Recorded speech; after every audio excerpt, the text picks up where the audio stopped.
口にチャック。立てた人差し指は言葉無用の注目の合図です。放課後の雑談ラジオ国語対話始まるよ。ナビゲーターの MC です。ごきげんよう。サブカル分析官の猫であります。本日の検体は井上久志氏の不朽の名作握手。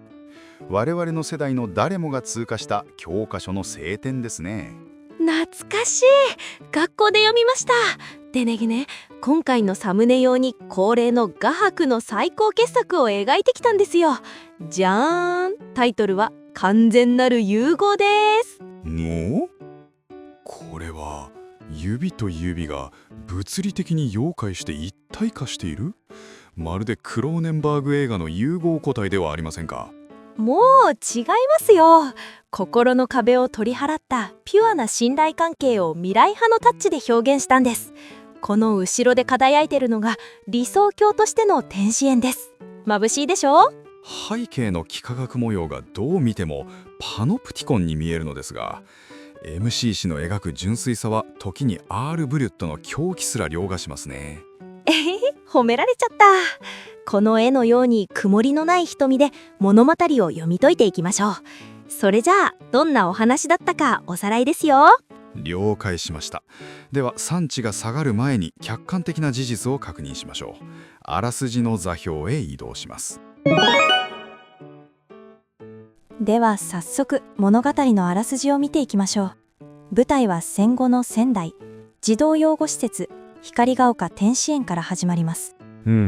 昭和の原風景へのログインですね。まずは過去編です。孤児となった私たちを迎えたのはルロイ主導士の凄まじい握力、通称万力の洗礼でした。なるほど。物理的な拘束力による安心感のインストールですか？言葉の通じにくいルロイ先生は指言葉を使いました。右の親指を立てればよし、人差し指で鼻をこするのは悪い子の合図です。極めて効率的なバイナリー信号ですね。イエスかノーか0か1か。でも先生の左手の人差し指は不自然に曲がっていたんです。演奏たちは戦時中労働を拒否して木槌で叩き潰されたんだと噂し合っていました。重い設定です。成人性には痛みの裏付けが必要ということか。そして印象的なのがビンタです。先生は生徒をぶった後、自分も痛そうに手を振るんです。お前を殴る私も痛いのだと教えるように。相互フィードバックによる精神的ダメージの共有、高等な教育戦術です。時は流れて現在、大人になった私は上野公園でルロイ先生と再会します。でも差し出された手はあの万力が嘘のように弱々しいものでした。典型的な機能低下の描写。実に見事な死亡フラグです。2人はレストランに入りますが、先生は好物のプレーンオムレツを注文したのに一口も食べずにフォークを動かすだけなんです。食欲の消失、生命維持システムの限界が近いことを示唆しています。先生は食事の代わりに教え子の話をします。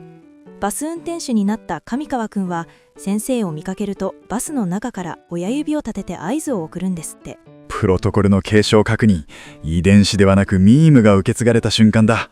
仕事に悩む私に先生はフランスの哲学者デカルトの言葉を送ります。困難は分割せよ、焦ってはならないと。アルゴリズムの基本ですね。巨大なバグも細分化すればデバッグ可能ですから。別れの時、上野駅の中央改札口で私は覚悟を決めて先生の手を痛いくらい強く握り返します。かつての先生のように。出力の逆転。ここで守られる側から送る側へ権限移譲が完了したわけだ。そして結末、仙台の修道院で先生が亡くなったという訃報が届きます。先生は全身に腫瘍を抱えながらそれを隠して旅をしていたんです。最後までバグを隠蔽し使用通りに振る舞ったのですね。葬儀の日、私は知らず知らずのうちに両手の人差し指を激しく打ちつけていました。先生が怒った時のあの仕草で。言語化不可能なエラーログ。これぞ文学的カタルシスです。やっぱり何度読んでも胸がギュッとなりますね。それではこの物語に隠されたバグについてもっと深く掘り下げてみましょうか。さて、ここからは少しモードを切り替えて、冷徹な現実の視点からこの美しい物語にメスを入れていきたいと思います。おや、M 星氏の瞳からアイドルの輝きが消え、検視官のような冷たい光が。いいでしょう。感情を排した解析フェーズですね。望むところであります。ええ、さっきのプロットで紹介したルロイ先生の行動、感動的でしたよね。でも私、どうしても気になって夜も眠れないことがあるんです。お？文学少女のあなたがあの完璧な成人ムーブのどこに疑問を？プレーンオムレツです。頼んでおいて一口も食べずに残しましたよね。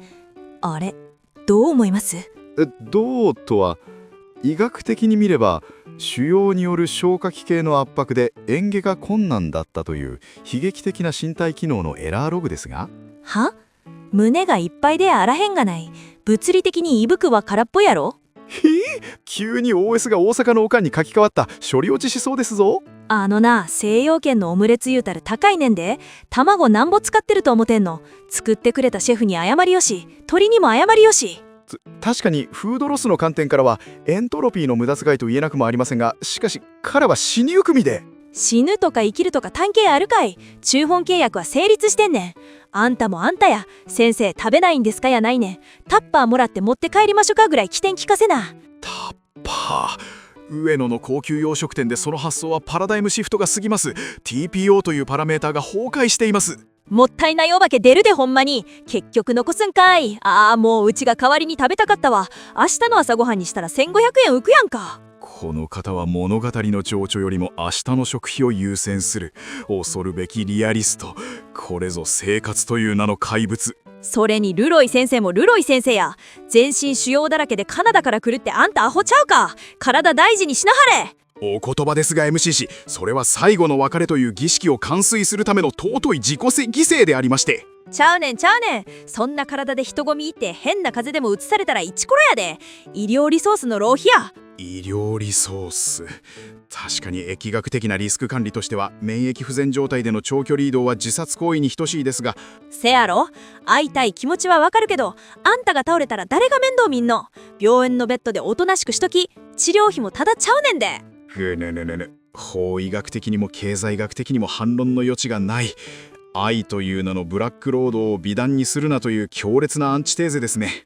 あと一番許されへんのがバスの運転手の上川くんや。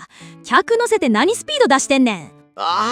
そこは美談の極致。指言葉の継承を確認するエモいシーンの筆頭格ではありませんか。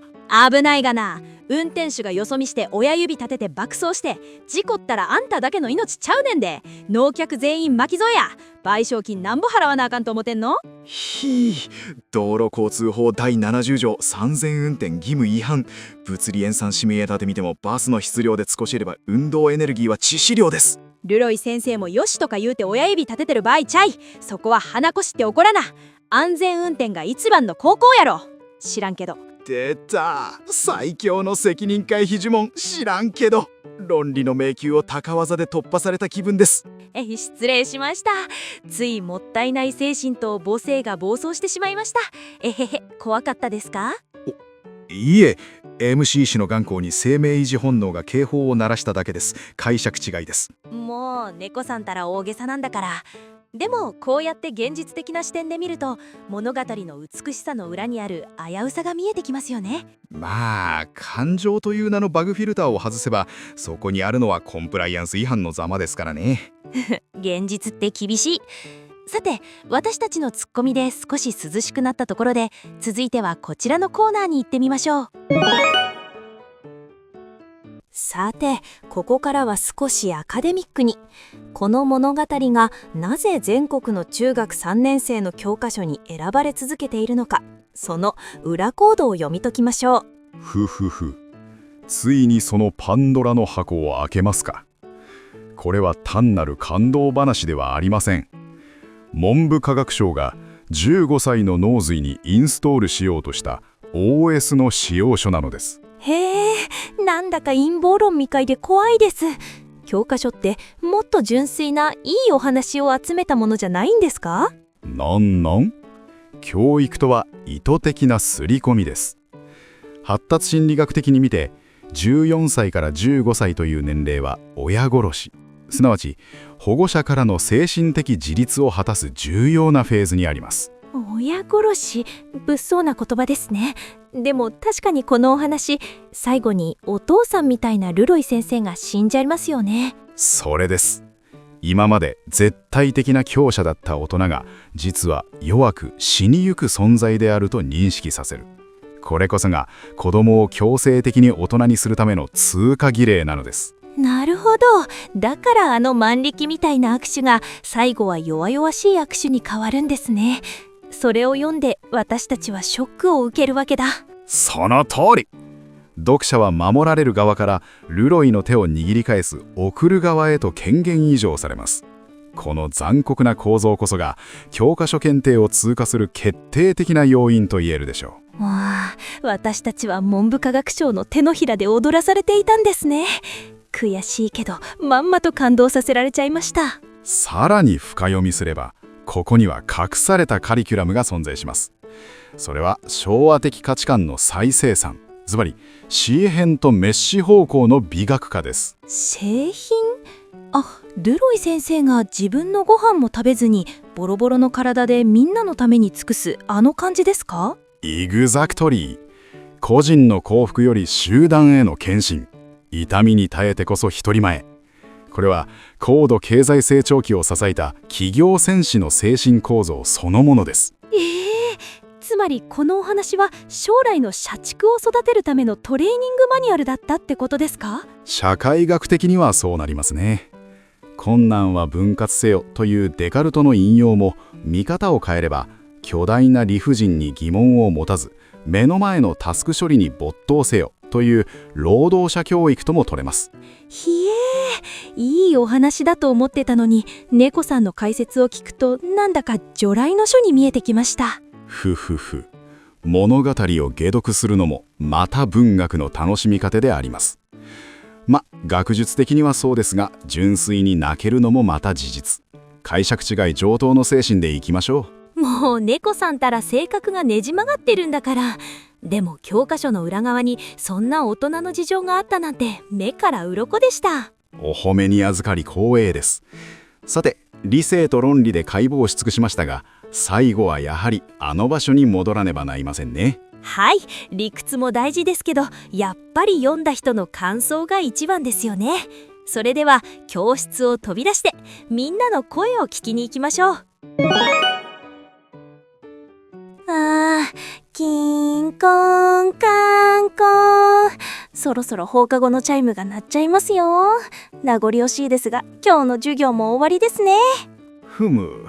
楽しい時間は相対性理論に基づき高速で過ぎ去るものであります。しかし MCC、この作品2024年の界隈ではどう評価されているかご存知で？現代の評価ですか？やっぱりルロイ先生尊い無理って感じで TikTok とかでバズってるんじゃないですか？甘い。学術的にはそうあってほしいですが、 Z 世代の反応はシビアです。ズバリ親ガチャとタイパの文脈で語られているのです。親ガチャ？天使園の子供たちのことですか？確かに境遇はハードモードですけど、そんな身も蓋もない言い方。その過酷な環境でルロイ主導士という SSR の保護者を引けた奇跡という解釈ですね。しかし同時にネット民は彼の行動をタイパ最悪と断罪します。タイパ？カナダからわざわざ会いに来てくれたのに、それを時間の無駄だなんて人の心がないんですか？ズームでよくね。治療に専念してワンチャン生き延びるべきという正論です。感情よりも生存効率、これぞ現代の病理であり、ある種の真理でもありますね。もう何でも効率で測らないでください。でも作者の井上久志先生自身も実は結構効率とは真逆の破天荒な人だったんですよね。おや、よくご存知で。彼は地質の魔王として出版界に君臨していました。原稿を書くのが嫌すぎてホテルから非常階段を使って脱走したり、編集者を包丁で威嚇したりしたという狂気のエピソードの持ち主です。はあ？脱走？ちょっと待って、それって仕事放棄ってことですよね。編集さんが待ってるのに？言って MCC またその目が笑っていないモードに、まあ締め切りを守れない大人でして。あんたな、アホちゃうか。何が文豪や。編集さんがどんな思いで玄関前に寝袋敷いてると思ってんの。給料もらってるんやったら世の子の言わんと書きなはれ。お助けを。芸術家には生みの苦しみというパラメーターがありまして。苦しいのはみんな一緒や。逃げたら余計めんどくさいことになるってなんでわからへんの。ほんま、私がスケジュール管理したろか。アメちゃんなめて落ち着き。ありがとうございます。アメちゃんいただきます。この方のおかん OS は文豪相手でも容赦なく発動するのですね。解釈違いです。ご本失礼しました。ついだらしない大人を見ると教育的指導が入ってしまってで、猫さん、今日は何かマニアックなネタも持ってきたんでしょ？はい、気を取り直して、実は私この作品の真の死因についてある大胆な仮説を持っているのです。いわゆるバスマニアの視点からですが。バスですか？上川くんが運転してたあのバス？また変なところに目をつけましたね。いいですか？描写から推測するに、あの車両は間違いなくいすゞの BXD 型ボンネットバスです。当時のサスペンションは板バネで突き上げがひどいんですよ。はあ、板バネ。それが何か？そんな振動地獄のバスに末期がんの病人を乗せて猛スピードで走る？上川くん、君は君か。ルロイ先生の命を縮めたのは腫瘍じゃなくて、あのバスの激しい縦揺れですよ。そんなバカな。上川くんは先生のために必死だったんですよ。でも確かに昔のバスってすごい揺れましたよね。おや？平成生まれの MC 氏がなぜ昭和のボンネットバスの乗り心地を知っているのです？まさか年齢詐称5本タイムリープですか？違いますよ。実は私、実習で田舎に行った時にレトロバスに乗ったことがあるんです。そしたら私、産業期間が弱くすぎてオムレツ食べる前なのにリバースしちゃって。ぬお？アイドル司会者の口からリバースという単語が。しかしそれは貴重な生態データですね。やはりあのバスは酔うのです。もう忘れてください。ということで、とにかく握手は感動だけじゃなくて、当時の交通事情や大人の事情も詰まった深いお話ってことですね。さようであります。美しい思い出も解像度を上げればノイズだらけ。だからこそ文学は面白い。今日の分析、実に興味深いデータが取れました。はい、教科書で読んだあの時とはまた違ったルロイ先生に会えた気がします。それでは放課後のチャイムも鳴り止んだことですし、今日はここまで。次回の講義でも新たな解釈違いを探求しましょう。それでは皆様、ごきげんよう。また次の放課後にお会いしましょう。せーの、にゃん。